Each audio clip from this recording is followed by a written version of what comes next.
Hello everyone, welcome to my class. I hope आप सभी अच्छे होंगे और आपके प्रिपरेशन भी अच्छे से चल रहा होगा। तो आई होप कि लास्ट क्लासेस में कोई डाउट नहीं है। लास्ट क्लास में जो भी डिस्कस किया आज थोड़ा रिवीजन कर रहे थे, क्योंकि जो आर्टिकल मैंने अभी जो आर्टिकल 21 है उसमें थोड़ा और भी कंसेप्ट है, वो भी हम डिस्कस कर लेते हैं। क्योंकि कंसेप्ट अगर अच्छे से क्लियर नहीं होगा तो अगर कोई भी क्वेश्चन अगर पूछता है कंसेप्ट या फिर डेप्थ से, तो वो फिर कंफ्यूजन बहुत ज़्यादा होता है उसमें। ठीक है, इसलिए थोड़ा रिवीजन कर लेते हैं, फिर बाद में आज next right to exploration start करेंगे। ठीक है, चलिए फिर स्टार्ट करते हैं। तो आर्टिकल 21 में हम लोग लास्ट क्लास में देखा था क्या था, protection of life and personal liberty, कि आपके जो लिबर्टी है वो कोई छीन नहीं सकता, इसमें आपको प्रोटेक्शन दिया हुआ है। ठीक है, तो इसमें क्या है कि दो केसेस था, एक था गोपालन केस, ठीक है, और एक था क्या, देखो इसमें मेनका केस। ठीक है, मेनका केस। तो ये दोनों केस के बारे में हम थोड़ा डिटेल्स में देखेंगे तो ज्यादा क्लियरिटी आएगा। तो आर्टिकल 13 में क्या था, जुडिशियल रिव्यू। ठीक है, तो जुडिशियल रिव्यू में, एक मिनट में एक ब्लैंक पेज लेता हूँ तभी आप लोगों को ज्यादा समझ में आएगा। तो आर्टिकल 13 में क्या है कि जुडिशियल रिव्यू। ठीक है, तो जुडिशियल रिव्यू, कोई लॉ अगर आता है तो क्या करते हैं, ये जुडिशियल रिव्यू मतलब क्या जाता है कि ये जो लॉ है वो कोई फंडामेंटल राइट्स को मतलब वायलेट तो नहीं कर रहा है, कोई जो बेसिक स्ट्रक्चर है उसको तो वायलेट नहीं कर रहा है। तो ये तो इस लॉ को चेक करने के लिए ये जुडिशियल रिव्यू है। तो ये जो मतलब जुडिशियल रिव्यू है उसमें दो तरह के से मतलब चेक होता है। एक होता है कि मतलब इसका जो प्रोसीजर है वो चेक होता है, और एक होता है इसका इंटेंट, मतलब इसका इंटेंशन क्या है। जो लॉ आया है, मान लो एक लॉ बन के आया, ठीक है, कोई बिल पास हुआ, वो लॉ बन गया, तो उसका इंटेंट क्या है। और वो जो बिल पास हो रहा है, लोकसभा, राज्यसभा, फिर प्रेसिडेंट, ठीक है, ये जो प्रोसीजर है इसको प्रोसीजर बोलते हैं, और इसको क्या बोलते हैं पॉलिटिकल टर्म में, procedure established bye procedure established by law. ठीक है, और ये जो इंटेंट होता है इसको क्या बोलते हैं, due process of law, due process of law. तो ये जो दो केसेस था, एक था मेनका केस और एक गोपलन केस। तो दोनों में क्या था, एक में था प्रोसीजर एस्टेब्लिश्ड बाय लॉ और एक में था ड्यू प्रोसेस ऑफ लॉ।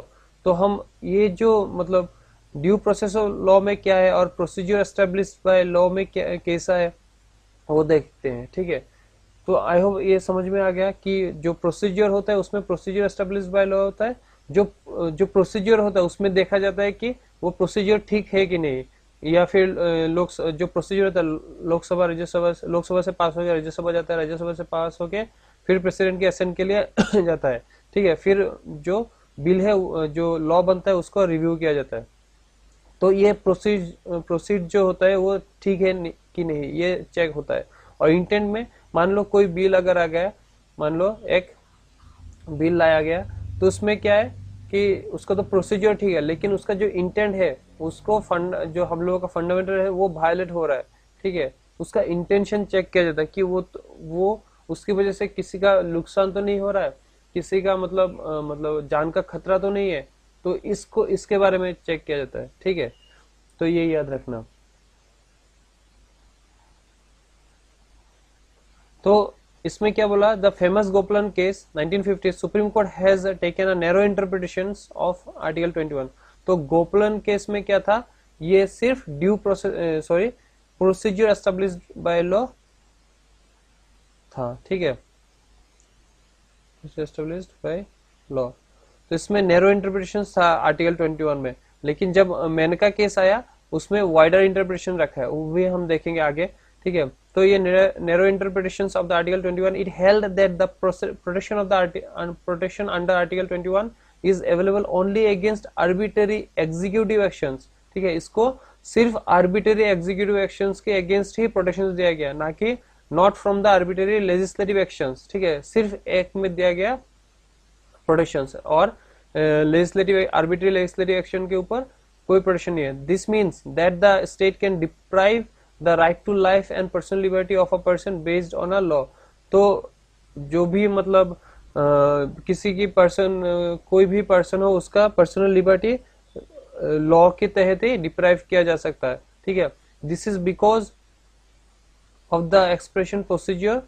ये देखिए, procedure established by law in article 21 which is different from expression due process of law. ठीक है, तो वो दो डिफरेंट है, एक प्रोसीजर एस्टेब्लिश्ड बाय लॉ और ड्यू प्रोसेस ऑफ लॉ दो डिफरेंट है।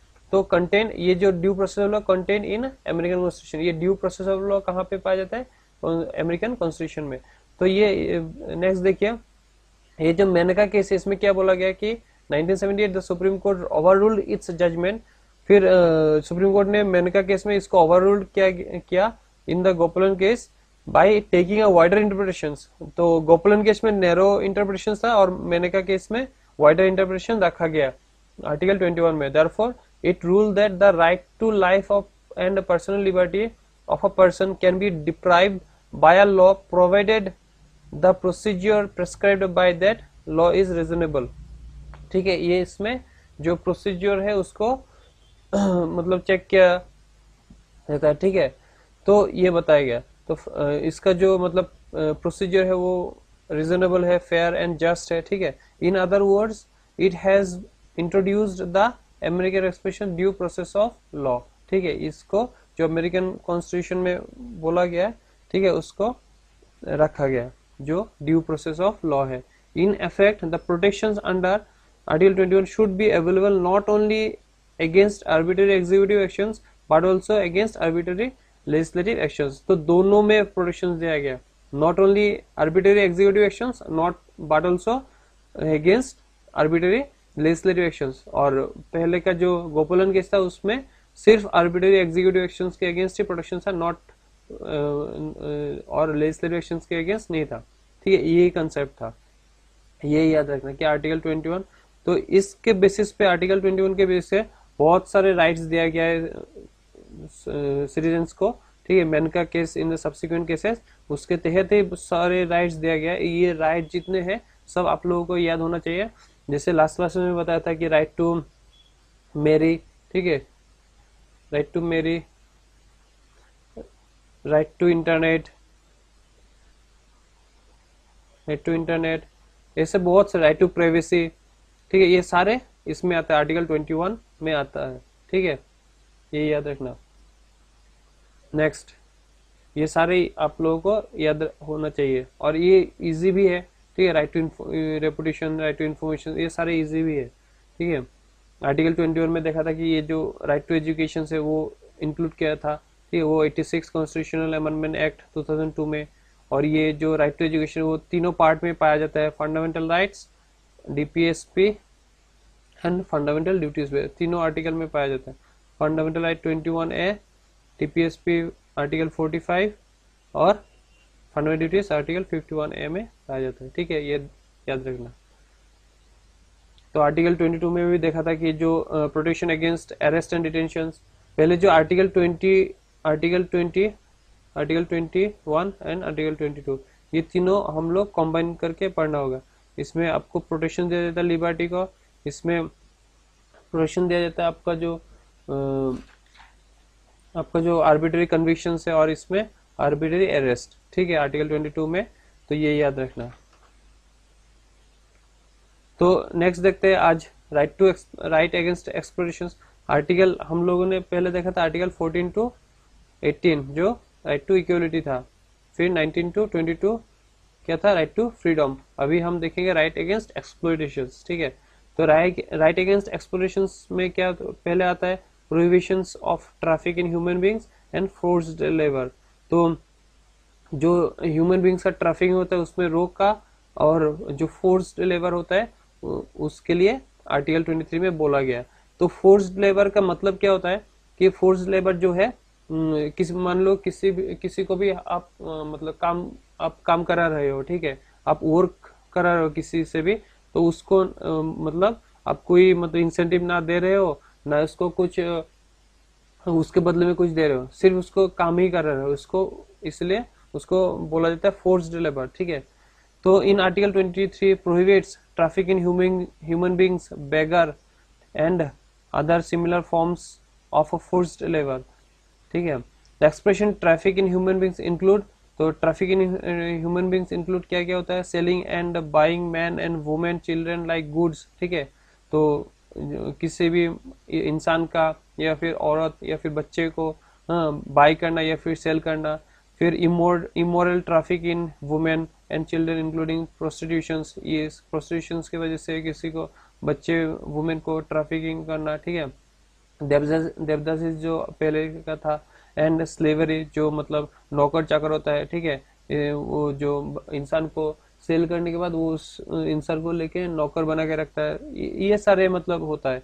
To punish this acts the parliament has made a, तो इस एक्ट को पनिश करने के लिए पार्लियामेंट ने एक्ट पास किया था, वो इमोरल ट्रैफिक प्रिवेंशन एक्ट 1956, इस एक्ट, ठीक है। ये जो एक्ट है फिर केसेस है वो आप लोग मतलब साइड में या फिर आप एक्स्ट्रा नोट भी बना के रखिएगा, ताकि आप लोगों को ज्यादा मतलब हाईलाइटेड रहे या फिर आपको ज्यादा मतलब कंसेप्ट क्लैरिटी ज्यादा रहे इसमें, ठीक है।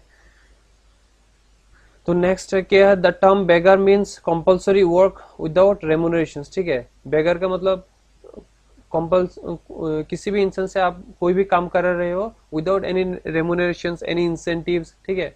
तो इसमें बोला गया कि the word force includes not only physical और legal force but also force arising from the compulsions of economic circumstances that is working for less than a minimum wages, ठीक है।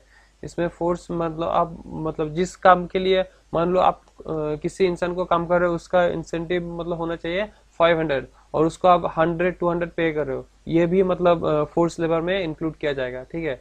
तो in this regard bonded labour system abolition act 1976, इस ये सारे act मतलब पास किया गया था, ठीक है। Minimum wages act 1948, contract labour act 1970, equal remuneration act 1976 were made, ये सारे एक्ट बनाया गया था, ठीक है। तो article 23 also provide for an exception to this provision, तो आर्टिकल 23 में बोला गया कि मतलब कुछ एक्सेप्शन है, अगर मतलब फंडामेंटल राइट्स है उसमें अगर आपको गारंटीड दिया है तो एक्सेप्शन तो रहेगा ही ना। तो क्या बोला गया कि कोई अगर स्टेट में कोई मतलब कंपलसरी कोई भी सर्विस आपको मतलब प्रोवाइड करना होगा, तो मतलब मान लो स्टेट में मतलब आपके कंट्री में कोई इंडिया में कोई मतलब इमरजेंसी आ गया तो आपको मिलिट्री सर्विस देना है, तो आपको गवर्नमेंट बुलाएगा तो आपको देना ही पड़ेगा, ठीक है। ये देखिए, it permits the state to impose compulsory service for public purposes as for example military service और social service for which it is not bound to pay, ठीक है। इसमें कोई मतलब बाउंड नहीं है पे करने का, ठीक है। तो ये एक्सेप्शन है। However in imposing such service the state is not permitted to make any discrimination on the ground, मतलब स्टेट जब इसको परमिट करेगा तो इसमें कोई मतलब डिस्क्रिमिनेट नहीं किया जाएगा, ठीक है, on the ground religion race caste और क्लास, ठीक है, कि आप इस जाति को तो आप इसमें जाएंगे तो उस वो सारे मतलब नहीं है, ठीक है। तो आर्टिकल 24 में क्या है, तो 24 और याद रखना, ठीक है, article 24 prohibitions of employment of children in factories, तो प्रोहिबिट्स कब तक मतलब फैक्ट्री में आप प्रोहिबिट है चिल्ड्रन को employment of a children below the age of 14 years in any factory mine और other hazardous activities like construction work और रेलवे। तो ये मतलब बच्चे 14 साल से नीचे का जो होता है बच्चे, उन लोगों को कोई भी मतलब हैजर्डियस काम हो, फैक्ट्री हो, रेलवे हो, उसमें आप एम्प्लॉयमेंट नहीं दे सकते, ठीक है। तो but it does not prohibit there employment in any harmless और इनोसेंट वर्क, और इसको प्रोहिबिट नहीं करता कहाँ, जहाँ पे हार्मलेस हो, मतलब कोई दिक्कत नहीं है, ठीक है, कोई इनोसेंट वर्क हो, कोई मतलब सॉफ्ट वर्क हो, उसमें इसको डज नॉट प्रोहिबिट, ठीक है। तो और आप आपके जो फैमिली वर्क है तो उसमें भी आप उसको इंक्लूड कर सकते हो बच्चे को, ठीक है। ये सारे एक्सेप्शंस है, तो ये क्लियरिटी होना बहुत जरूरी है कि किस में हम उसको डाल सकते हैं और किस में नहीं डाल सकते, किस में प्रोहिबिट है, किस में प्रोहिबिशन नहीं है। तो ये सारे आपको मतलब क्लियरिटी होना बहुत ही जरूरी है। तो यहाँ पे चाइल्ड लेबर एक्ट, बहुत सारे एक्ट दिया हुआ है, आप लोगों को पढ़ना है। चाइल्ड लेबर एक्ट 1986, ठीक है, is the most important law in this direction, ठीक है। In addition employment children act 1938, ये सारे एक्ट याद कर लेना, ठीक है। याद करने का मतलब आपको रट्टा मारना नहीं है, आपको सिर्फ इसको रीड करना है। आप रीड करो ताकि आपको समझ आए कि कौन से मतलब ये तो सारे आपको जितने आप अगर लक्ष्मीकांत उठा लो या फिर किसी और बुक उठा लो, आप कितना भी रट्टा मार लो, एक ही बार में याद नहीं होगा। तो आप बार बार जब रीड करेंगे, बार बार जब इसको देखेंगे, बार बार आप जब इसको समझेंगे, तभी जाके आपको इसको मतलब आपको दिमाग में सेट होगा। तभी आप अगर एग्जाम में कोई भी क्वेश्चन आएगा तो आप फटक से आप आंसर कर पाओगे, ठीक है। तो इन 1996 supreme court directed the establishment of a child labour rehabilitation welfare fund, ठीक है। उसमें अगर कोई भी देखा जाता है तो offender employ should deposit fine 20,000। कोई भी अगर इसको मतलब कोई भी मतलब वायलेशन करता है, तो चाइल्ड एब्यूजिंग करता है, तो वो 20,000 उसको फाइन भरना पड़ता है, ठीक है। ये सारे एक्ट है। In 2006, the government banned the employment of a children as a domestic servant of workers in business establishment like hotels, dhabas, restaurant। इसमें जितने 2006 में आया था कि कोई भी गवर्नमेंट बैन किया चिल्ड्रन को, कोई भी मतलब सर्व कर रहा हो किसी भी होटल में, रेस्टोरेंट में, शॉप में, फैक्ट्रीज में, resorts, spas, tea shops and so on, ठीक है। It warn that anyone employing a children below 14 years of age would be liable for prosecutions and penal actions, ठीक है। कोई भी अगर इस एम्प्लॉय करता है, एम्प्लॉय रखता है बच्चे को 14 साल से नीचे, तो उसको पिनल एक्शन के अगेंस्ट उसको लायबल रखा गया है, ठीक है। ये सारे है। Children labour act amendment act 2006 amended the child labour prohibitions and regulation act 1986 को अमेंड करके फिर 2006 में लाया गया है। It has renamed the principal act as a child and adolescent labor prohibitions and regulation act 1986, ये सारे, ठीक है। तो हो गया राइट अगेंस्ट एक्सप्लोइटेशन। अभी देखते हैं right to freedom of religion क्या है, ठीक है। तो पहले भी हम लोग मतलब जान चुके हैं कि हम लोगों को रिलीजन का फ्रीडम दिया गया है कि हम कोई भी रिलीजन को प्रैक्टिस कर सकते हैं, प्रोफेस कर सकते हैं, प्रोपागेशंस कर सकते हैं, ठीक है। ये प्रोपागेशंस क्या है, ठीक है, तो वो भी हम देखेंगे। तो आर्टिकल 25 में ये बोला गया है कि आर्टिकल 25 to 28, ठीक है, ये आर्टिकल याद रखना, कि right to freedom of religion, ठीक है। तो article 25 says that all persons are equally entitled to freedom of conscience and the right to freely profess, practice and propagate religion. कोई भी इंसान कुछ भी मतलब कोई भी रिलीजन को प्रोफेस कर सकता है, प्रैक्टिस कर सकता है और प्रोपागेट भी कर सकता है, ठीक है। यहाँ पे जो ये जो प्रोपागेट का बारे में हम लोग देखेंगे कि प्रोपागेशंस कैसे कर सकते हैं, ठीक है। तो फ्रीडम ऑफ रिलीजन कॉन्साइंस का मतलब क्या है, जो फ्रीडम ऑफ कॉन्साइंस, इसका मतलब आप कोई भी मतलब इनर आपका जो आपको मन करे किसी भगवान पे विश्वास रखना, आप कोई भी गॉड को बिलीव कर सकते हो, तो ये freedom of conscience, inner freedom of an individual to mould his relation with the God और creatures in whatever way he desire, ठीक है। जैसे देखते हो हिंदू में कि कोई भी भगवान पे हर एक मतलब इंसान के लिए हर एक अलग अलग डिवोटीज मतलब भगवान होते हैं, ठीक है। कोई मतलब डिफरेंट ऑफ गॉड को मानते हैं, ठीक है। तो profess declaration of one's religious belief and faith openly and freely, ठीक है। जैसे सिख को देखते हो कि वो पागड़ी पहनते हैं, तो वो प्रोफेस हो गया कि वो ओपनली वो कर रहे हैं, ठीक है।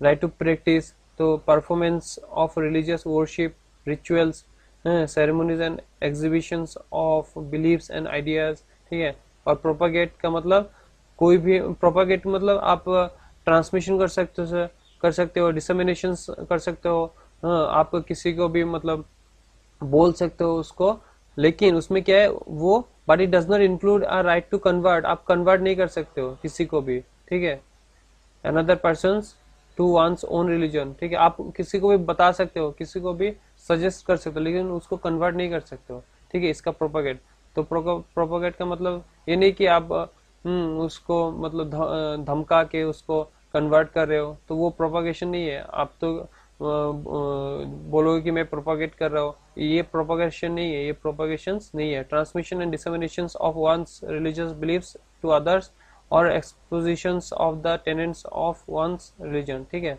ये सारे। तो from the above it is clear that article 25 covers not only religious beliefs but also religious practices. Moreover, these rights are available to all persons citizen as well as non citizen, ठीक है। ये सारे था जो freedom of conscience and free professions practice and propagation of religion. तो article 26 में देखते हैं कि freedom of manage religious affairs, ठीक है, आर्टिकल 26 में। तो according to article 26 every religious denominations और any of its sections shall have the following rights, ठीक है। तो आर्टिकल 25 में क्या है, वो इंडिविजुअल राइट है, मान लो इंडिविजुअल के लिए बोला गया, ठीक है,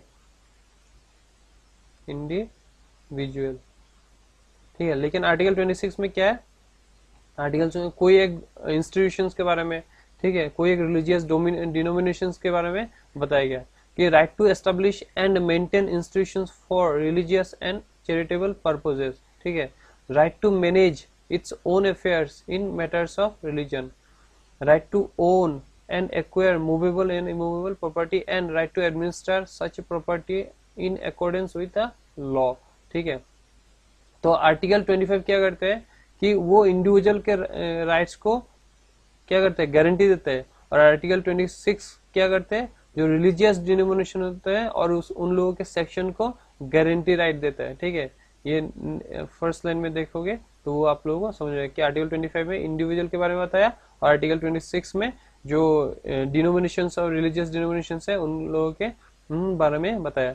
तो the supreme court held that a religious denomination must satisfy 3 conditions, 3 condition satisfy करना का। It should be a collection of individuals who have a system of beliefs which they regard as a conducive to their spiritual well-being.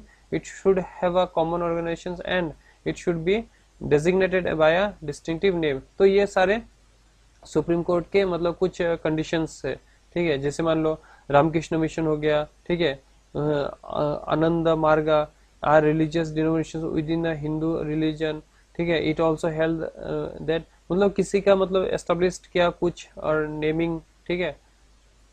तो वो सारे तो it also held that और even the society is not a religious denomination, ठीक है। तो ये सारे बताए आर्टिकल 26 में।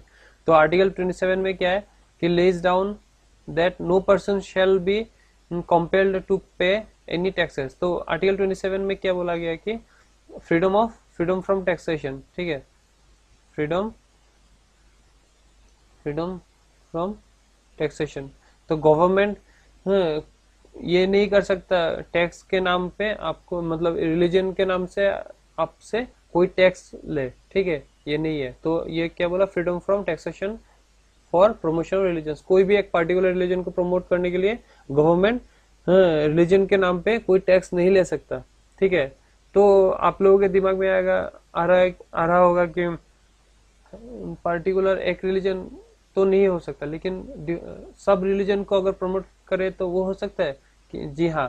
तो गवर्नमेंट अगर मतलब उनको इच्छा है कि सब रिलीजन को प्रमोट करे तो सबसे वो टैक्स ले सकता है, ठीक है। क्योंकि हम लोगों का कंट्री क्या है, सेकुलर कंट्री, ठीक है। तो सेकुलर कंट्री इसलिए सब रिलीजन को प्रमोट कर सकता है, लेकिन सिर्फ एक पार्टिकुलर रिलीजन को लिए आप प्रमोट नहीं कर सकते। लेकिन ये भी कुछ है कि आप टैक्स नहीं ले सकते, लेकिन कोई भी एक इंस्टीट्यूशंस वो फी ले सकता है, ठीक है। तो वो देखेंगे आगे। तो article 27 lays down that no person shall be compelled to pay any taxes for the promotions or maintenance of any particular religion or religious denominations. In other words, the state should not spend the public money collected by way of tax for the promotions और maintenance of any particular religion. कोई भी particular religion को आप promote करने के लिए tax नहीं ले सकते हो, ठीक है। लेकिन उसमें भी उसमें भी एक्सेप्शंस है कि जैसे मान लो मतलब एक इंस्टीट्यूशन खुद के लिए अगर प्रमोट कर रहा है कि तो उसमें देखे देखिए कि जो यात्रा पे जाते हैं, ठीक है, जैसे बहुत मतलब वैष्णव देवी यात्रा हो, तो अब अगर जा रहे हो उसमें देखिए उसमें कुछ आप देखेंगे कि बहुत सारे ऐसे कुछ बना हुआ है कि जैसे मान लो उसमें वहां पे तो सिर्फ एक ही रिलीजन है ना, तो उसमें गवर्नमेंट कुछ कमिटी बना के रखा है कि बहुत लोग जाते हैं उसमें और बहुत गंदगी फैलाते हैं, तो एनवायरनमेंट को प्रोटेक्ट करने के लिए उसमें जाएंगे तो आप उसमें टैक्स या फिर आप कुछ फी जैसे टिकट हो, ठीक है, उसमें पे करना पड़ता है ताकि वो भी जो एनवायरनमेंट है उसको क्लीन रख पाए और आपका भी आना जाना हो, ठीक है। तो this provision prohibits the state from favouring patronizing and supporting one religion over the other. This means that the taxes can be used for the promotion or maintenance of all religion, ठीक है। तो all religion के लिए मतलब yes है, बाकी particular religion के लिए नहीं है, no है, ठीक है। This provision prohibits only levy of a tax and not fee. Prohibits only levy of tax, ठीक है। तो टैक्स लेना मना है लेकिन फीस लेना मना नहीं है। So this is because the purpose of a fee is to control secular administrations of religious institutions and not to promote or maintain religion, ठीक है। Thus a fee can be levied on pilgrims to provide them some special service or safety measures, ठीक है। तो जो भी pilgrims हो जा रहा है ना, तो उसमें सेफ्टी मेजर्स के लिए, तो स्पेशल सर्विस के लिए, तो देखोगे कि वो मतलब कोई भी हो, मैं भी मतलब मुझसे भी गलती होता है, तो वहां पे देखना कि बहुत सारे ऐसे क्या करते हैं, कुछ खा के इधर उधर फेंक देते हैं, ठीक है, इधर उधर गंदगी करते हैं, तो वो नहीं करना चाहिए हम लोगों को। हम लोग जो भी मतलब कुछ भी खाए, कुछ भी कैरी बैग्स हो, तो वो अपने पास रख लेना है, कहीं मतलब डस्टबिन हो, ठीक है, कहीं एक जगह पे उसको फेंके ताकि एनवायरनमेंट भी क्लीन रहे और हम लोग भी मतलब देखने के लिए अच्छा हो ना, कि एनवायरनमेंट भी खराब हो रहा है, देखने में भी अच्छा नहीं लग रहा। तो ऐसे मतलब जो भी लोग जाते हैं पिलग्रिम के लिए या फिर घूमने जाते हैं, कहीं पे भी पानी बोतल खाया फेंक दिया, चिप्स वगैरह, वो तो मतलब बहुत क्या बताए, और ठीक है वो नहीं करना चाहिए।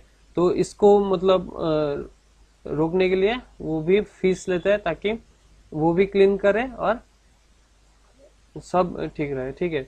तो similarly A fee can be levied on religious endowments for meeting the regulations expenditures, ठीक है। तो आर्टिकल 27 हो गया। आर्टिकल 28 में क्या है, देखिए आर्टिकल 25 में क्या था, इंडिविजुअल के बारे में बताया था, ठीक है, आगे आर्टिकल 25 में। आर्टिकल 26 में बताया था कि एक इंस्टीट्यूशंस के बारे में, ठीक है, जो मतलब आप कह सकते हो कि रिलीजियस डिनोमिनेशंस हो, ठीक है। तो आर्टिकल 25 में इंडिविजुअल के बारे में बताया, आर्टिकल 26 में इंस्टीट्यूशंस के बारे में बताया, आर्टिकल 27 में बताया हम लोग देखा कि कोई टैक्सेशन नहीं है, प्रोहिबिशन ऑफ टैक्सेशन, ठीक है, for promotion of in particular religion. तो आर्टिकल अभी 28 में देखते हैं कि freedom from attending religious instructions, ठीक है। तो आपको फ्रीडम दिया गया कि कोई भी रिलीजियस इंस्ट्रक्शंस को हो वो फॉलो ना करे, ठीक है, मतलब स्टेट का इंस्ट्रक्शंस, ठीक है। Under article 28 no religious instruction shall be provided in any educational institution wholly maintained by the state.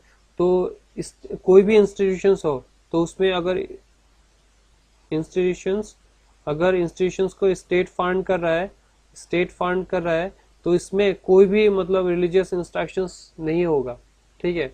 उसमें कोई instructions religious any particular religions का इंस्ट्रक्शंस नहीं होगा, कोई प्रोवाइड नहीं किया जाएगा, ठीक है।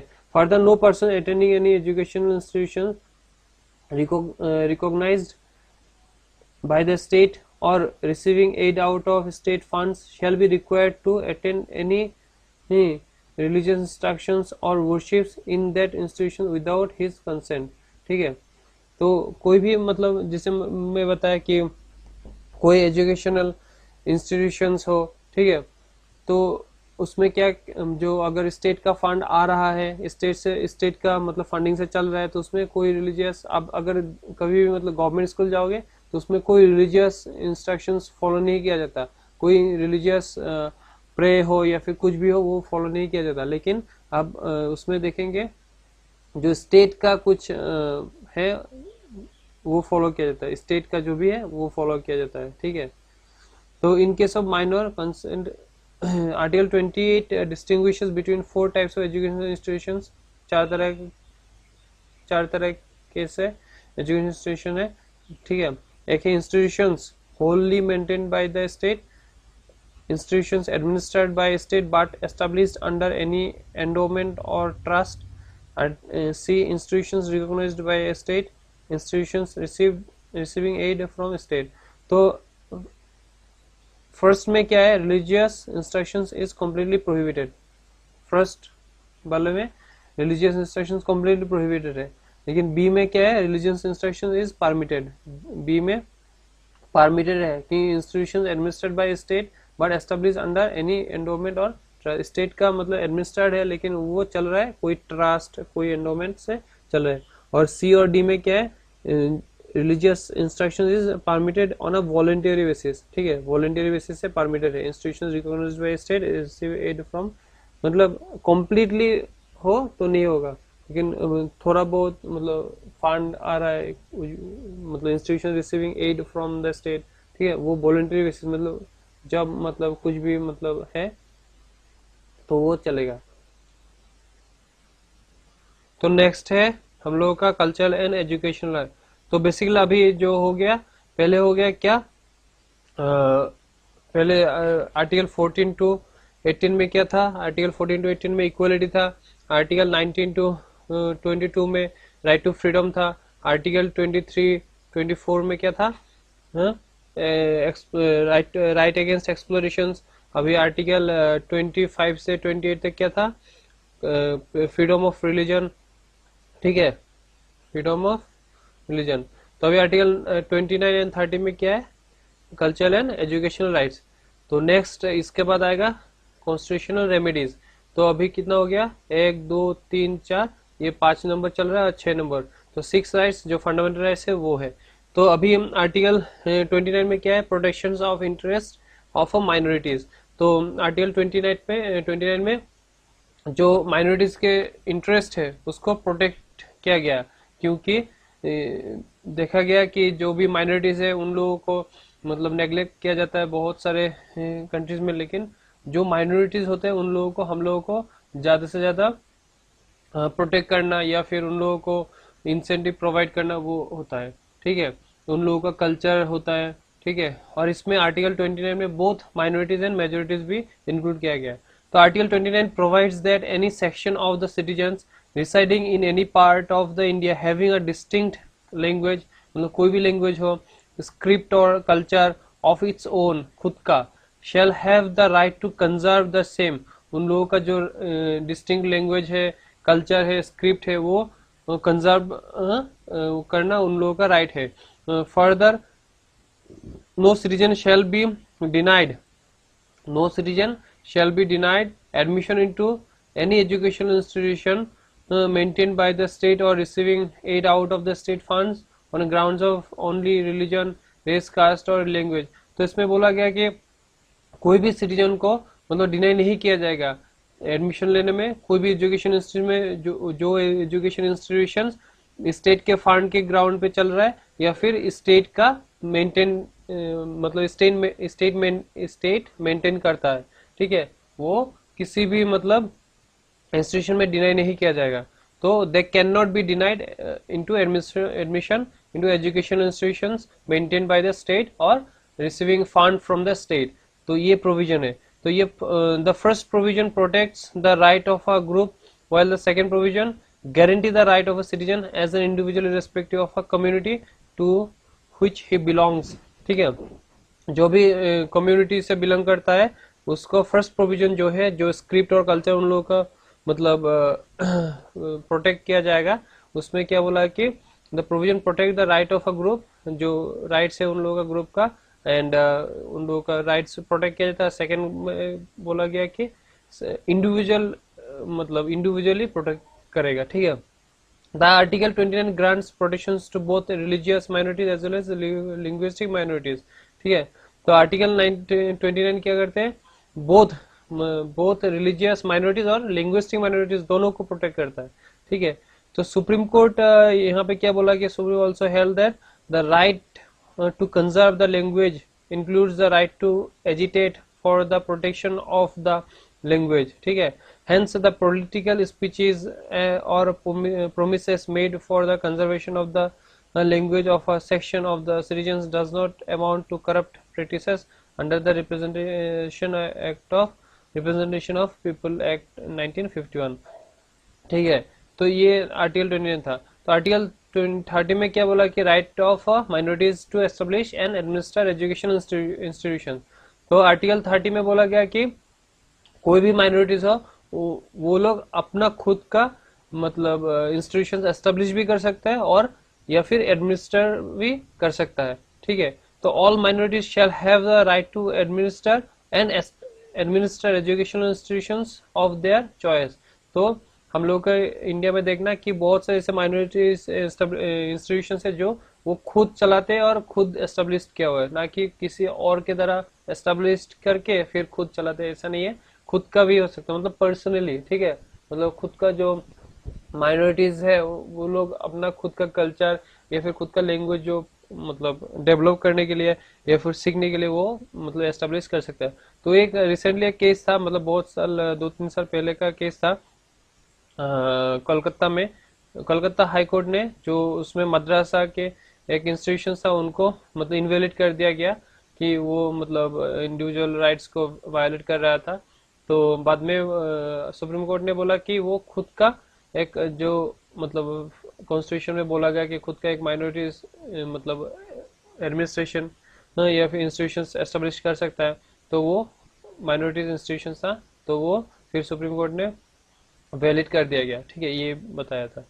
तो in granting aid the state shall not discriminate against any educational institutions managed by a minority.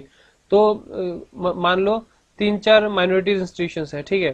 तो स्टेट क्या करेगा कि सब में चारों में क्या करेगा, इक्वली फंड प्रोवाइड करेगा, ना कि बोलेगा कि सेकंड में मैं ज्यादा प्रोवाइड करूंगा बाकियों में कम कम। तो वो डिस्क्रिमिनेट नहीं किया जाएगा, ठीक है, ये बताया गया। तो thus the protection under Article 30 is confined only to minorities and does not extend to any section of citizens. However, term minority has not been defined anywhere in the constitution. So minorities जो है वो तो minorities word mention किया गया, लेकिन उसका define कहीं पे भी नहीं किया गया कि माइनॉरिटीज का डेफिनेशन क्या है, वो कैसे होता है, ठीक है। तो ये था। तो लास्ट नॉट द लिस्ट, तो right to constitutional remedies. Right to constitutional remedies क्या है? The article 32 confers the right to remedies for the enforcement of the fundamental rights. अगर आपके फंडामेंटल राइट्स वायोलेशन होता है, वायलेट होता है, तो क्या करेगा, आर्टिकल 32 आपको प्रोटेक्ट करेगा, ठीक है, आपका जो फंडामेंटल है वो एनफोर्स करेगा, ठीक है। वो आगे देखते हैं कि it contains the following 4 provision, 4 provision है। क्या क्या प्रोविजन है? पहला, right to move the supreme court by appropriate proceedings for the enforcement of the fundamental rights is guaranteed.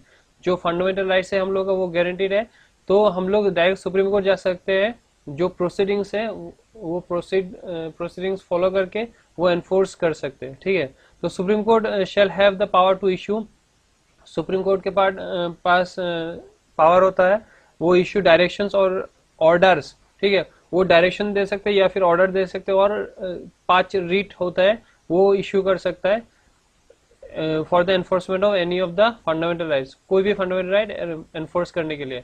और रीट्स इशूड में इंक्लूड क्या क्या रीट है? हेवस कॉर्पस, मैंडमस, प्रोहिबिशंस, सर्टेरियो एंड क्वारेंटो, ठीक है। ये 5 रीट है, बहुत इंपॉर्टेंट रीट होता है। इसका मतलब भी हम आगे देखेंगे तब आप लोगों को समझ में आ जाएगा, ठीक है। तो सी में क्या बोला कि parliament can empower any other court to issue directions, order and writ of all kind. तो पार्लियामेंट कोई भी कोर्ट को इश्यू मतलब एम्पावर कर सकता है टू इश्यू डायरेक्शंस। तो डायरेक्शन इश्यू करने के लिए या फिर ऑर्डर या फिर रीट इश्यू करने के लिए वो किसी भी कोर्ट को मतलब एम्पावर कर सकता है। इसमें जो बोला गया कि किसी भी कोर्ट, इसमें हाई कोर्ट इंक्लूड नहीं होता है। However this can be done without prejudice to the above powers conferred on the Supreme Court. Any other court here does not include High Court because Article 226 has already conferred this power on the High Court. तो Article 226 में already high court को power दे दिया कि वो issue कर सकता है, direction दे सकता है, ऑर्डर या फिर इशू कर सकता है। ठीक है, ये पहले ही मतलब आर्टिकल 226 उसको हाई कोर्ट को पावर दे दिया, तो एक्स्ट्रा करके पार्लियामेंट पावर मतलब नहीं दे सकता। ठीक है, वो एम्पावर नहीं कर सकता। तो ये बताया, तो सुप्रीम कोर्ट और हाई कोर्ट को डायरेक्ट पावर मिलता है कॉन्स्टिट्यूशन से। ठीक है, तो डी में क्या बोला कि right to move the supreme court shall not be suspended except as otherwise provided by the constitution. और कॉन्स्टिट्यूशन कोई मतलब एक्सेप्शन नहीं है तो वो सस्पेंड नहीं कर सकता डायरेक्ट सुप्रीम कोर्ट प्रोवाइड कर, मतलब सुप्रीम कोर्ट जाने के लिए। ठीक है, thus the constitution provides that the president can suspend the right to move any code for the enforcement of the fundamental rights during the national emergency। national emergency जब मतलब चल रहा है तब क्या है, प्रेसिडेंट मतलब सस्पेंड कर देगा जो right to move any court. ठीक है, for the enforcement of fundamental right. Fundamental right enforce करने के लिए अब किसी भी कोर्ट में जो जा सकते थे वो फंडामेंटल, जो नेशनल इमरजेंसी चल रहा है तब वो मतलब सस्पेंड कर दिया जाता है प्रेसिडेंट के द्वारा।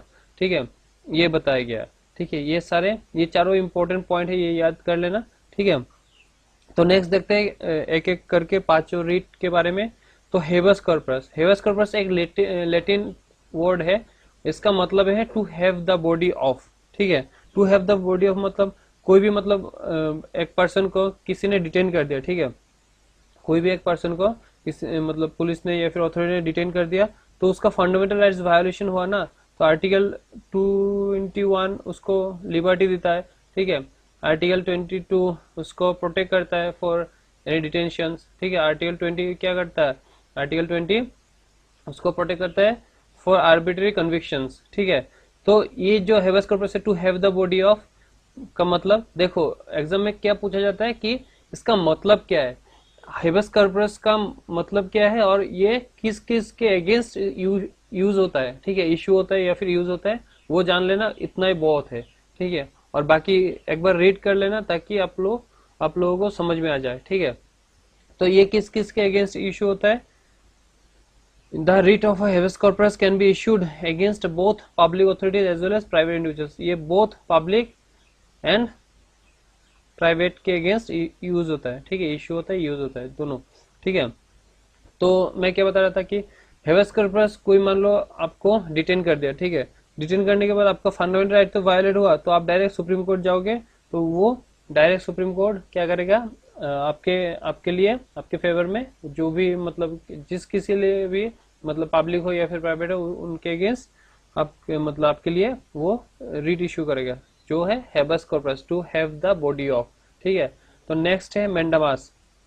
सेकंड में मेंडामास। मेंडामास का मतलब क्या है, वी कमांड। इसका मतलब वी कमांड।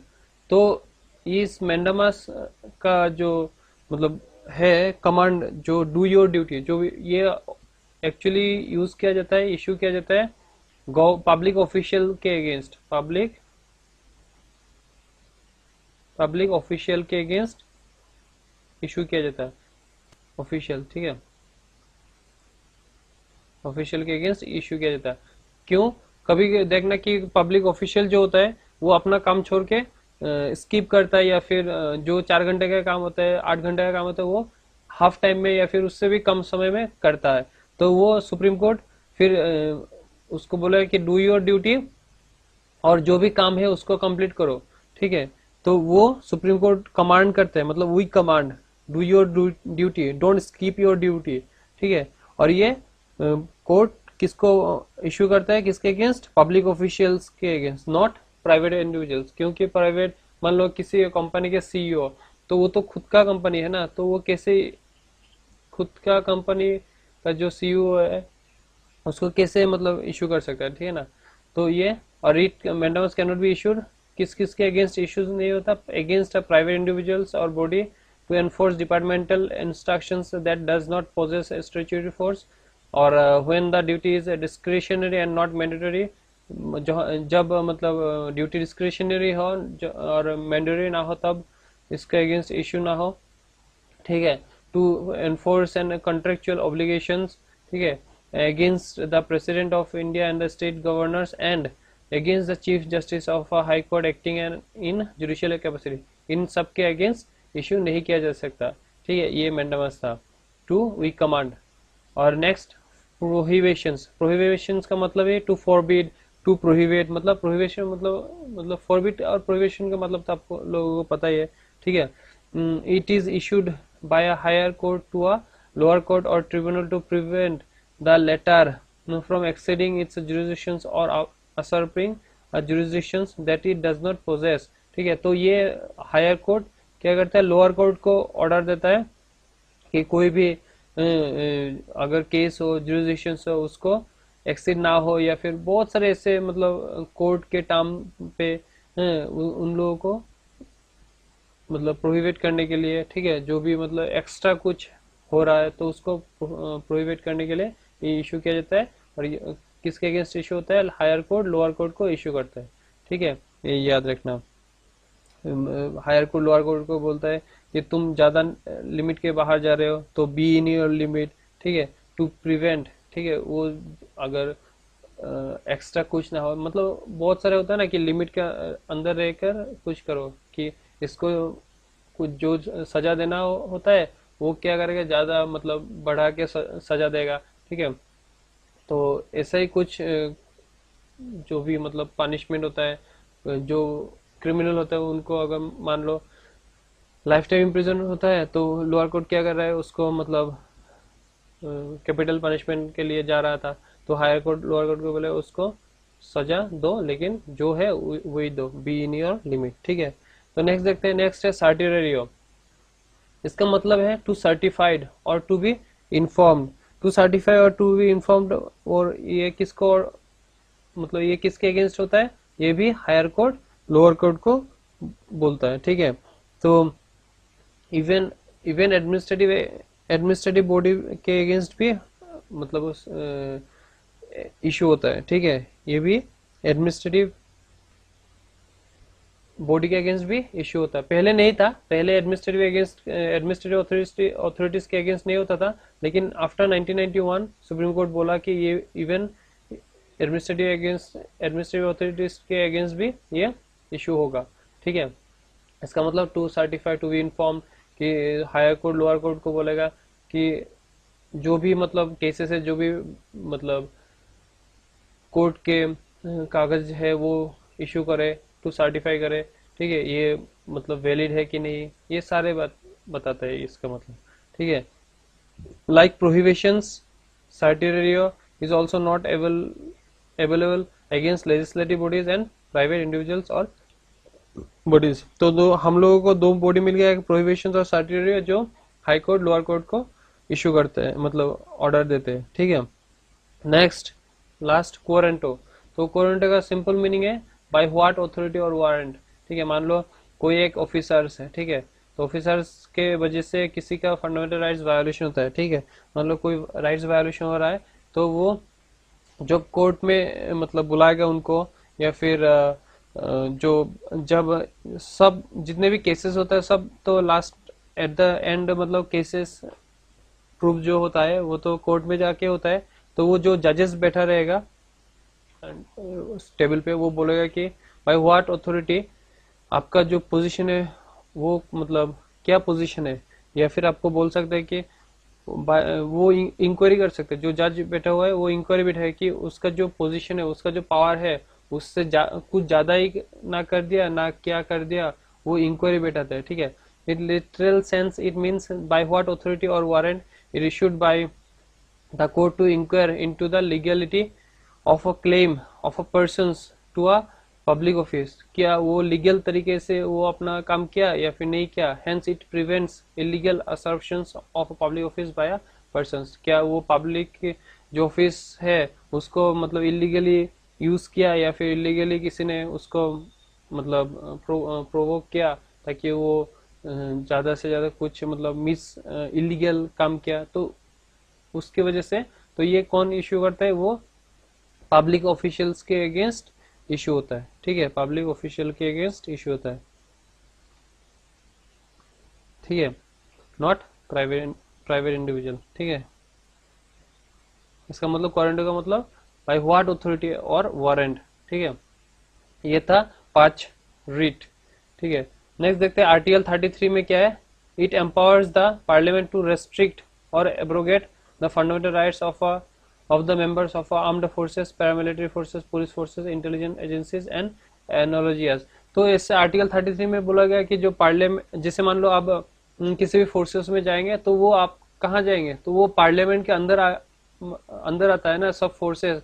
तो अगर आप उनके अंदर हो गए तो आपको जो भी राइट्स था आप लोगों के एज ए सिटीजन, वो सारे रेस्ट्रिक्ट हो जाता है। क्योंकि अगर आपके पार्लियामेंट के अंदर आप पार्लियामेंट के अंदर हो तो आप किसी भी राइट्स का मतलब फायदा नहीं ले सकते हो। क्योंकि मान लो आप पुलिस फोर्स के अंदर हो, ठीक है, तो पुलिस फोर्सेस के अंदर रह के मान लो आपको जैसे मान लो आर्टिकल 19 में क्या बोला, राइट टू असेंबली, ठीक है, असेंबली। तो अब एसोसिएशन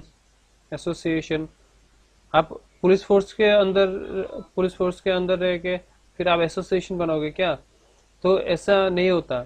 तो एसोसिएशंस बनना तो ये तो सिविल का काम है, या फिर तो ऑलरेडी एक पुलिस फोर्स, वो तो एक फोर्स है ना। तो उन लोगों को पार्लियामेंट क्या करते हैं, पार्लियामेंट के अंदर आता है और पार्लियामेंट रेस्ट्रिक्ट करता है उन लोगों का फंडामेंटल राइट्स को, ठीक है, आर्टिकल 33 में बोला गया। और ये भी सारा according to parliament has enacted the army act, जितने भी एक्ट है उनके तहत ये रेस्ट्रिक्ट किया जाता है। The power to make laws under article 33 is conferred only on parliament not state legislature. ये जो पावर है आर्टिकल 33 में, ये सिर्फ पार्लियामेंट के पास है, not state legislature. Any such law made by parliament can not B challenged in any court. ये जो इसके अंदर जो भी मतलब पार्लियामेंट लॉ बनाएगा वो मतलब चैलेंज नहीं किया जाएगा किसी कोर्ट में, ठीक है, on the ground of contravention of the fundamental rights, अगर फंडामेंटल राइट्स कंट्रवेट हो रहा है तो, ठीक है। ये था, ये आप लोग देख लेना, martial law and versus national emergency, ये आप लोग रीड करिएगा तो आप लोगों को समझ में आ जाएगा, उतना टफ भी नहीं है। देखो ये पॉलिटिकल जो लैंग्वेज है वो उतना टफ नहीं है, आप लोग जब रीड करेंगे, आप वर्बली जो भी आप लोगों को समझा रहा है उसका समझाना अगर समझ जाएंगे तो आप ज़्यादा से ज़्यादा समझ जाएंगे। और ये ऐसा नहीं कि आप एक बार दो बार में समझ जाएंगे, कोई भी किताब उठा लो, आप एक बार दो बार में आपका जो कंसेप्ट है वो 100% क्लियरिटी नहीं होगा, वो धीरे धीरे धीरे धीरे आपको करते करते करते करते समझ में आ जाएगा, ठीक है। और इतना क्लियरिटी हो जाएगा जब तक आप एग्जाम में कोई भी कंसेप्ट या फिर डायरेक्ट क्वेश्चंस ना भी आए ना, तो आपको जो भी क्वेश्चंस आएगा वो आपको समझ में आ जाएगा क्या क्वेश्चंस चाह रहे हैं और क्या आंसर होगा इसका, ठीक है। देखो क्या होता है कि हम लोग सोचते हैं कि इतना कर लिया फिर भी कुछ नहीं हो रहा है, तो कभी छोड़ना मत अपना हिम्मत, अपना भरोसा अपने खुद पर हमेशा डटे रहना, आपका मेहनत आप करते जाना।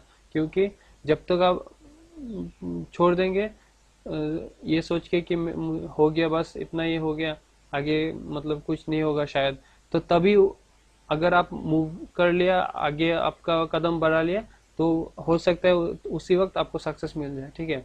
तो हम लोगों को पता नहीं कब हम लोगों को सक्सेस मिलेगा, हम लोगों का जो एम है वो अचीव होगा, लेकिन हम लोगों का मेहनत करते जाना है, ठीक है। जब तक तोड़ेंगे नहीं तब तक छोड़ेंगे नहीं, ये मन में ठान लेना और अपना मेहनत करते जाना, ठीक है। क्योंकि लाइफ ऐसा है कि आप जो डिजर्व करते हो ना वही आपको मिलेगा, ठीक है। आप जितना मेहनत करोगे आपको भी उतना ही फल मिलेगा at the end.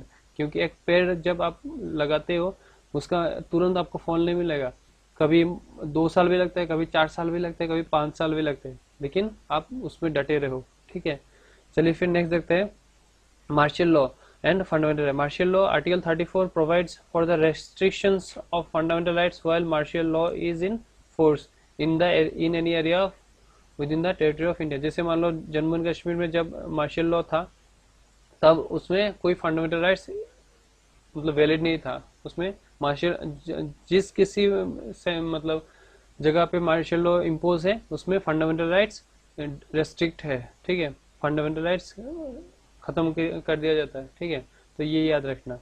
The concept of martial law has been borrowed in India from English law, और मार्शल लॉ का डायरेक्ट मीनिंग है मिलिट्री रूल, ठीक है। जैसे मान लो it refers to a situations where civil administration मतलब जब रूल करना बंद हो जाता है, मतलब रूल करना नहीं सकता है, तो भी martial law military authorities according to their own rules and regulations, उनका खुद का रूल्स एंड रेगुलेशंस वो फ्रेम करता है, ठीक है, आउटसाइड द ऑर्डिनरी लॉ का बाहर में वो अपना खुद का लॉ बनाते हैं और क्या करते हैं, अपना जो रेगुलेट होता है वो रूल करते हैं, ठीक है, रेगुलेशन एंड रूल्स वो अपना करते हैं, और उसमें कोई बाहर का ऑर्डिनरी लॉ का कोई इंटरवेंशन नहीं होता, ठीक है। जब तक मार्शल लॉ और मार्शल मिलिट्री एडमिनिस्ट्रेशन, उसका सबका हेड कौन होता है, प्रेसिडेंट होता है, ठीक है।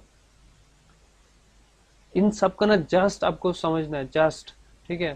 तब तक अब अगर आप जस्ट पता है ना, तो आप कुछ भी कोई भी मतलब क्वेश्चन उठा लो, आपको आता ही होगा, देखना। आप कंप्लीट करो फंडामेंटल राइट्स, बाद में अपना आप क्या करना, एक क्वेश्चन का सेट लगा लेना, या फिर मेरा खत्म होने के बाद मैं एक क्वेश्चन आप लोगों को कराऊंगा, तो आप लोगों को समझ में आ जाएगा, ठीक है। ये फंडामेंटल राइट्स खत्म होती है, आप लोगों को मैं क्या करूंगा, क्वेश्चंस का एक सेट करा दूंगा, ठीक है। तो आप लोगों को समझ में आ जाएगा कैसे क्वेश्चंस पूछा जाता है, ठीक है। ऑल गवर्नमेंट एग्जाम्स के जितने पैटर्न के क्वेश्चन होते हैं और जो भी पूछा जाता है सब करा दूंगा, ठीक है। चलिए फिर, तो validation of a certain acts and regulations, तो जैसे मान लो आर्टिकल 13 में क्या है, जुडिशियल रिव्यू,